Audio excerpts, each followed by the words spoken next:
वाराणसी में आपको बताएं कि दाल मंडी इलाके में कार्रवाई हुई है और ये कहा जा रहा है कि 3 मकानों को ध्वस्त किया गया है।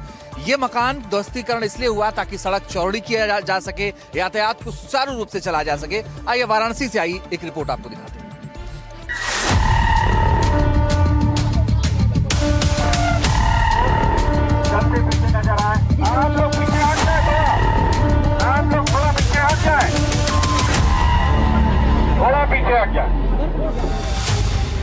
वाराणसी में अवैध अतिक्रमण पर एक्शन। दाल मंडी की 3 इमारतों में तोड़फोड़।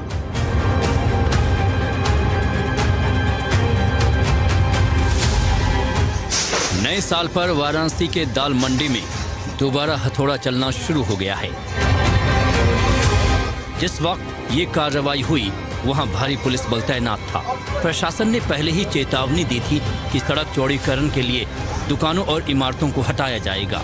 ये कार्रवाई 2025 में शुरू हुई थी और बीच में रुक गई थी, लेकिन अब प्रशासन फिर से एक्शन मोड में आ गया है। जो दाल मंडी का चौड़ीकरण है, एक बार फिर से काम शुरू हुआ है, जिसमें कि आज 3 मकान आइडेंटिफाइड किए गए हैं, जिसमें से एक मकान जो भवन स्वामी है उसके द्वारा स्वयं तोड़ा जा रहा है, जबकि जो दूसरा मकान है उसकी कार्रवाई चल रही है।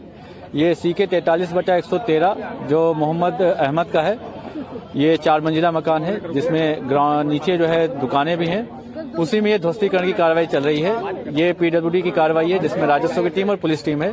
सुरक्षा की दृष्टि से बैरिकेडिंग की गई है ताकि लोगों का मूवमेंट ना हो, और पैरामिलिट्री फोर्स का भी डिप्लॉयमेंट किया गया है। ये देख सकते हैं कि ये दाल मंडी का जो मकान है ये आज तोड़ा जा रहा है, ऊपर से तोड़ा जा रहा है, क्योंकि नीचे काफी सकरी गली है और दुकानदार ने अभी उस दुकान को खाली नहीं किया है, इसलिए ऊपर से इस मकान को तोड़ा जा रहा है।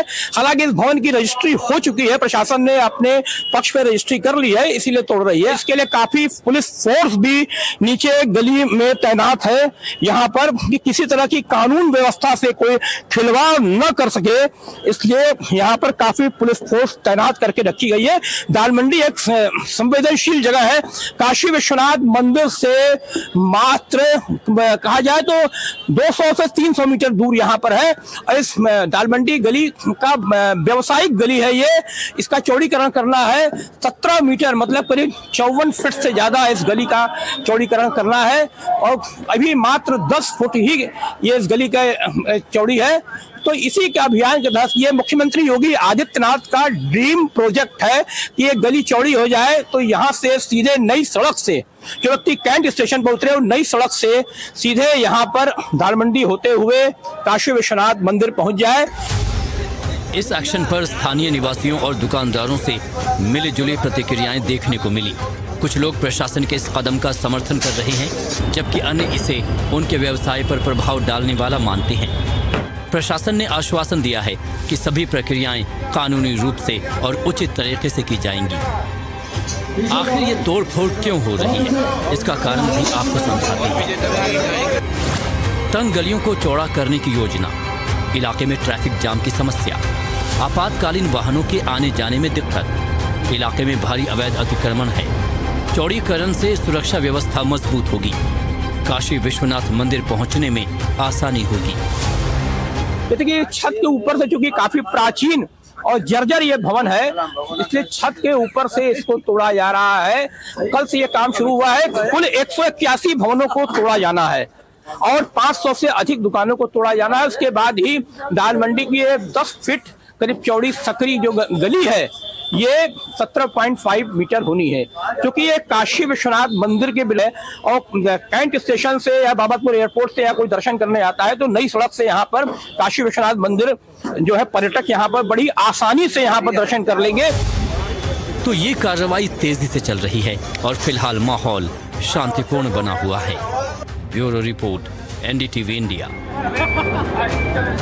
और आपको बताऊं कि अब वाराणसी के बाद अब आपको संभल से आई रिपोर्ट दिखाते हैं। संभल में आपको बताएं कि वहां पर भी कार्रवाई हुई है, और संभल में जो लगातार कार्रवाइयां हो रही हैं उसके बाद एक और जानकारी आई, क्योंकि दादा साहब की जो दरगाह है वो भी शिकंजे में आ गई है, और साथ ही उसके पास बनी मस्जिद को लेकर के भी प्रशासन ने कमर कस ली है, और ये कहा जा रहा है कि इसको लेकर के भी नोटिस दिया गया है। ये एक और रिपोर्ट आपको उत्तर प्रदेश के संभल से दिखाते हैं।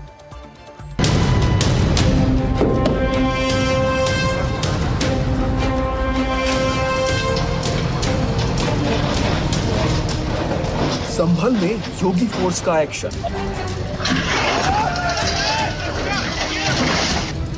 दादा मियां की दरगाह पर शिकंजा, दरगाह के पास की मस्जिद भी घेरे में, कब्रिस्तान की जमीन पर अवैध निर्माण।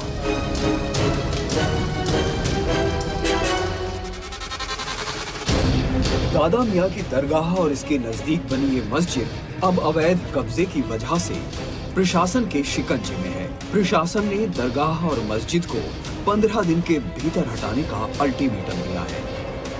कब्रिस्तान में क्या होता है, इबादत होती है, तो आप इसको हटाइए। साथ ही कब्रिस्तान की जमीन पर बिना अनुमति लगने वाले साप्ताहिक बाजार पर भी रोक लगा दी गई है। यूपी के संभल में मौजूद ये दरगाह और मस्जिद कब्रिस्तान की जमीन पर है। कब्रिस्तान की भूमि का इस्तेमाल अवैध कब्जे के लिए किया जा रहा है, जो नियमों के खिलाफ है। जांच में सामने आया है कि इसी भूमि पर अवैध कब्जा कर दरगाह और मस्जिद का निर्माण किया गया। प्रशासन ने जब पूरे मामले की जांच पड़ताल की तो दरगाह और मस्जिद का निर्माण पूरी तरह अवैध पाया गया।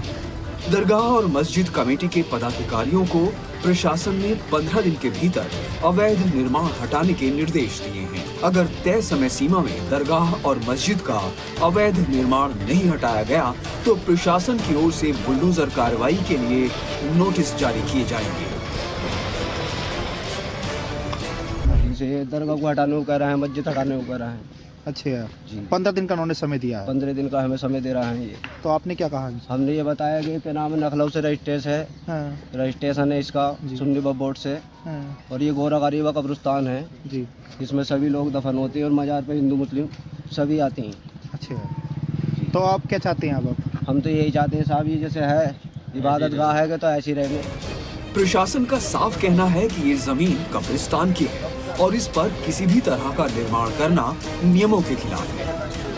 यह है कि यह भूमि जो है कब्रिस्तान के नाम दर्ज है और इस पर इन्होंने मस्जिद बना रखी है। तो ये हमारे द्वारा कहा गया कि कब्रिस्तान का उपयोग कब्रिस्तान के रूप में करिए, उस पर मस्जिद का उपयोग नहीं होगा। 15 दिन का इन्होंने समय मांगा है, मार्केट लगना बंद कर देंगे और 15 दिन में इसको हटा लेंगे। इस बीच बीते कुछ दिनों में संभल में लगातार बुलडोजर एक्शन जारी है। अगर बीते कुछ दिनों की कार्रवाई की बात करें तो 6 जनवरी को राया बुजुर्ग गांव में 3 घर तोड़े गए। 4 जनवरी को राया बुजुर्ग में एक अवैध मस्जिद गिराई गई। 4 जनवरी को हाजीपुर में अवैध मदरसा और दुकानों पर कार्रवाई की गई। 4 जनवरी को ही सलेमपुर गांव वालों ने खुद अवैध मस्जिद गिराई। कुल मिलाकर संभल में ताबड़तोड़ एक्शन जारी है। सरकारी जमीन से अवैध कब्जों को हटाया जा रहा है। Bureau report, NDTV India. और उत्तर प्रदेश में आपको बताएं कि माफियाओं के खिलाफ भी कार्रवाई हो रही है। एक के बाद एक लगातार माफियाओं के खिलाफ कार्रवाई हो रही है, उनकी संपत्तियां सीज की जा रही हैं। और अभी हाल ही में उत्तर प्रदेश में 4 बड़ी कार्रवाई हुई है। आइए रिपोर्ट दिखाते हैं आपको। इनके द्वारा आर्थिक लाभ हेतु अपराध कारित कर संपत्ति अर्जित कर ढोल बजाकर मुनादी करवाई जा रही है। ये तस्वीर है हापुड़ की। हापुड़ नगर पुलिस ने जिलाधिकारी के आदेश पर शातिर अपराधी और हिस्ट्री शीटर दीपक के खिलाफ जिला बदर की कार्रवाई की है। चेतावनी दी गई है कि अगर अपराधी जिला बदर के दौरान जनपद की सीमा में दिखाई दिया तो उसके खिलाफ कार्रवाई की जाएगी। आरोपी दीपक के खिलाफ डकैती, लूट, गैंगस्टर, चोरी, धोखाधड़ी समेत कई धाराओं में हापुड़, पिलखुआ, दिल्ली, बुलंदशहर, गाजियाबाद और गौतम बुद्ध नगर के अलग अलग थानों में 28 मुकदमे दर्ज हैं। ये कार्रवाई फतेहपुर में हुई। शराब माफिया राकेश सिंह उर्फ मनमोहन सिंह की संपत्ति को डीएम के आदेश के बाद कुर्क कर दिया गया। ये संपत्ति करीब 3.25 करोड़ की है। पुलिस फोर्स ने राजस्व टीम के साथ खाली पड़ी जमीनों को कुर्क किया। ये कार्रवाई मलवा थाना क्षेत्र के मीरमऊ इलाके में की गई। फतेहपुर की एक और तस्वीर है। हाजी रजा नाम के हिस्ट्री शीटर की 5 करोड़ से ज्यादा की संपत्ति को जिला प्रशासन ने कुर्क कर दिया। आरोपी के खिलाफ 24 आपराधिक मुकदमे दर्ज हैं, जबकि उसके सहयोगी अयाज उर्फ राहत के खिलाफ 13 आपराधिक मुकदमे दर्ज हैं। बताया जा रहा है कि हाजी रजा ने अपने नौकरों और सहयोगी के नाम कीमती जमीनें ले रखी थी। अब आपको मथुरा ले चलते हैं, जहां माफियाओं और अपराधियों की संपत्ति कुर्क करने की कार्रवाई से हड़कंप मच गया। वृंदावन कोतवाली पुलिस ने पवन नाम के अपराधी की 1 करोड़ 60 लाख से अधिक की संपत्ति को कुर्क कर दिया। बताया जा रहा है कि ये संपत्ति संगठित गिरोह बनाकर अवैध रूप से जमा की गई थी। Bureau report, NDTV India.